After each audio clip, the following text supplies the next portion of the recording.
এই মাছগুলো কি মাছ? আমার বর বাজার থেকে নিয়ে এসছে। বলো তো কি মাছ? বুঝতে পারছো? দেখে বলো। দেখতে পাচ্ছ কি মাছ? আজকে সকালে পালং শাক পেঁয়াজ দিয়ে ভাজা হয়েছে, আর মুসুর ডাল হয়েছে। মেথি ফোড়ন দিয়ে শুকনো লঙ্কা ভাজছে, দেখতেই পাচ্ছ।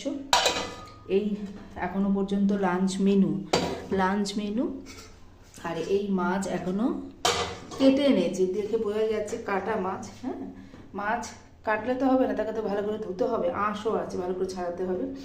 এই যে শুধু পেঁয়াজ দিয়ে করবো, এই যে পেঁয়াজও কেটে রেখেছি, জিরে আর শুকনো লঙ্কা বেটে করব। আর একটা কথা, বেগুন দেখছো, বেগুন কেটে ভেজে ভাজিনি, জলে চুবিয়ে রেখেছি, ওটা ভাজবো। তাহলে কি হচ্ছে, এক হচ্ছে ডাল, পালং শাক ভাজা, বেগুন ভাজা, মাছ। ঠিক আছে, রাখছি।